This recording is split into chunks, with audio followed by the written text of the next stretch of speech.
All right, ready to dive into numbers. This time, we're tackling a story that's got political drama, a power struggle, and some really poetic Oh moments. yeah, this is a good one. It's the story of Balaam and his encounters with Balak, king of Moab. Right, right. So what makes this story so fascinating? Well, for me, it's the clash between human desire and, a higher power kind of pulling the strings behind the scenes. Okay, I like it. It's a, Set the scene for us. yeah, so we've got Balak, the king of Moab, and he's freaking out Totally. because the Israelites are camped out nearby, right? Yeah. And he's like, oh no, there are too many of them. What am I going to do? So he decides he needs to do something drastic. So he calls in Balaam, this guy known for, pronouncing blessings and curses. Yeah, he's like this kind of prophet for hire, Yeah. and Balak's thinking, if I can get this guy to curse the Israelites, then problem solved. Easy peasy, right? Exactly. He even offers Balaam like a massive bribe. Yeah, the text says his house full of silver and gold. I mean, come on, who could say no to that? Right. Talk about a tempting offer. It is, but here's where it gets interesting, right? Okay. Balaam's like, hold on, I can only say what I'm told to say. He's basically acknowledging that there's like a power greater than himself, right? Yeah. Dictating what he says. So Balak brings him up to this high place overlooking the Israelite camp, thinking, okay, now you're going to curse them, right?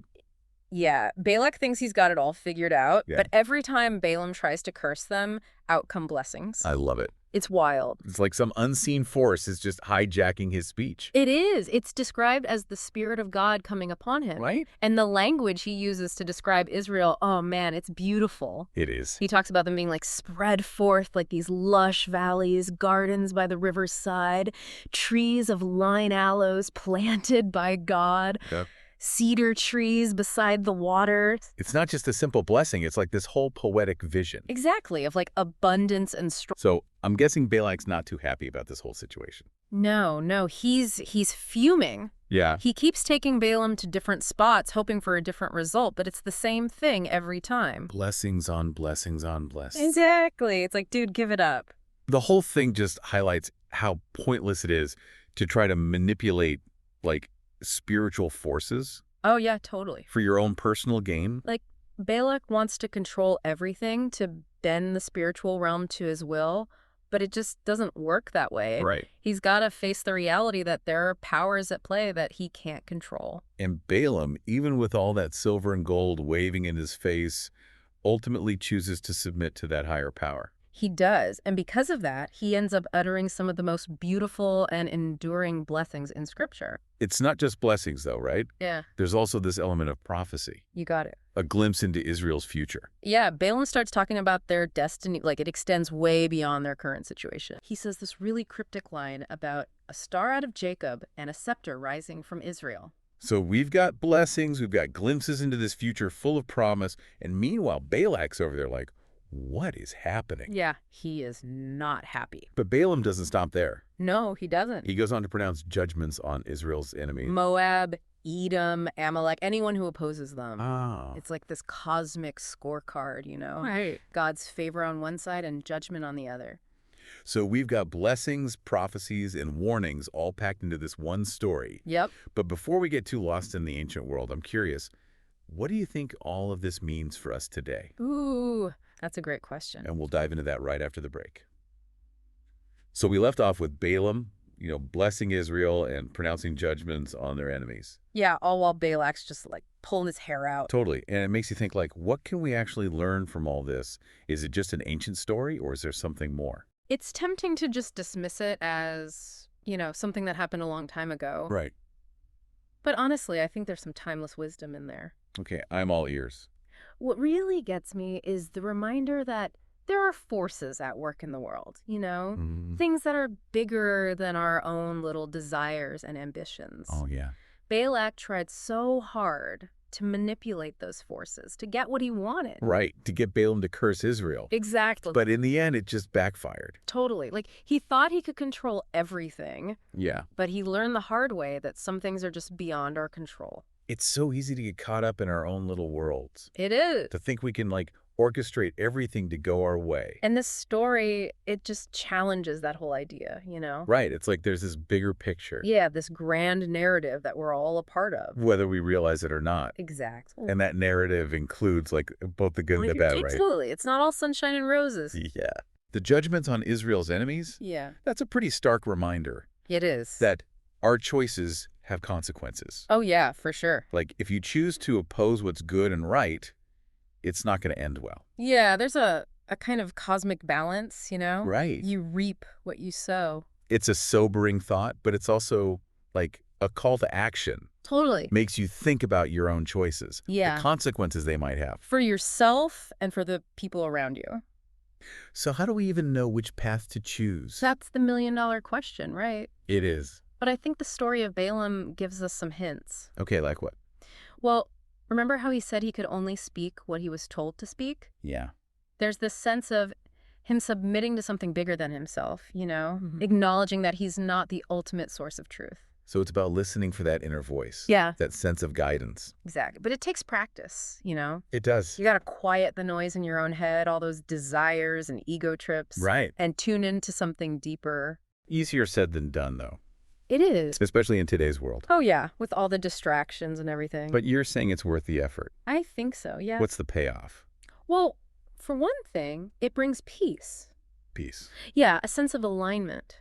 When you're living in line with your values, with your purpose. Right.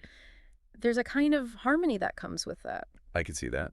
It's like when you're trying to force something to happen, Yeah. you just end up frustrated. Exactly. But when you surrender to something bigger, Yeah.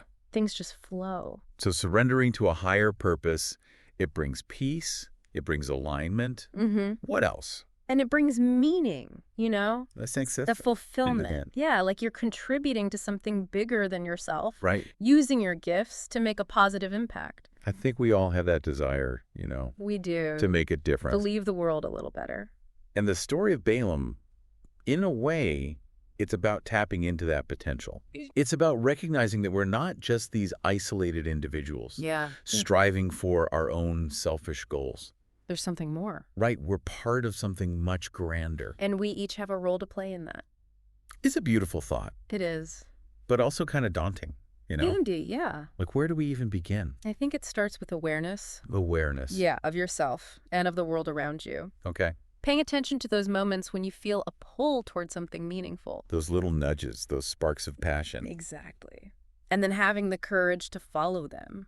even if you're not sure where they'll lead. Yeah, that's the scary part. It takes a lot of trust, doesn't it? It does. Trust in yourself, trust in the process. And you know, despite all the twists and turns in Balaam's story, I think it ultimately offers a message of hope. Hope. Yeah, hope that even when we mess up, even when we're tempted by greed or ambition, there's always a chance to get back on track. To align ourselves with that higher purpose. And to be part of something good. That's a message we all need to hear, for sure. Especially these days. It is. And it's a message that can transform not just our own lives, Right. but the world around us as well. Well said, and I think that's a great point to transition into our final thoughts on this story. So we've been digging into this story of Balaam, this prophet, who was supposed to curse the Israelites, but ends up blessing them instead. Yeah, it's a wild ride. It is. Yeah. What are your final thoughts on all this as we wrap things up? You know, for me, it's the idea that there's this bigger plan at play. Yeah. Something beyond our understanding. Totally, like Balak trying to manipulate everything. Oh, yeah. Classic example of like trying to force things to go your way. And it just backfired spectacularly. Right. It's like resisting the natural flow of things. So what are we supposed to do? Just sit back and let things happen? Not exactly. It's not about being passive. Okay. It's more about recognizing that there's a wisdom at work here. Something we can't always grasp. Surrendering to that wisdom. Yeah, trusting that even when things don't make sense, Yeah. there's a purpose to it all. That takes a lot of faith, especially when times are tough. Oh, absolutely. And that makes me think about the second takeaway we talked about. It was. Integrity. Oh, yeah. Remember how Balak offered Balaam all that wealth? His house full of silver and gold. Yeah, but Balaam refused. He stuck to his principles. It would have been so easy to cave, right? Totally. But he didn't. That's a powerful lesson, I think. For sure, we all face temptations. All the time. Easy money, social pressure, the desire to cut corners. It's about remembering that true fulfillment. Yeah. It comes from doing what's right. Even when it's hard. Exact. So we've got trust, we've got integrity. Anything else? Oh, don't forget hope. Hope. Yeah, like Balaam's prophecies, they weren't all doom and gloom. Right. There was this glimmer of a brighter future. Even though things looked pretty bleak for the Israelites at the time. Exactly, and that hope, it sustained them. Gave them the strength to keep going. Yeah, the belief that things would eventually get better.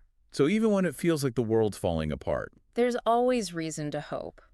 I love that. Hope is what keeps us moving forward, you know. Yeah.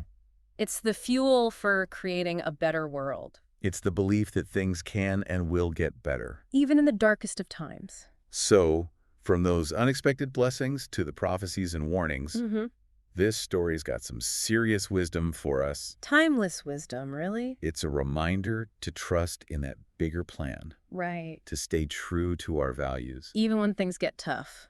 And to never give up hope. Never. Thanks for joining us on this deep dive. It's been a pleasure.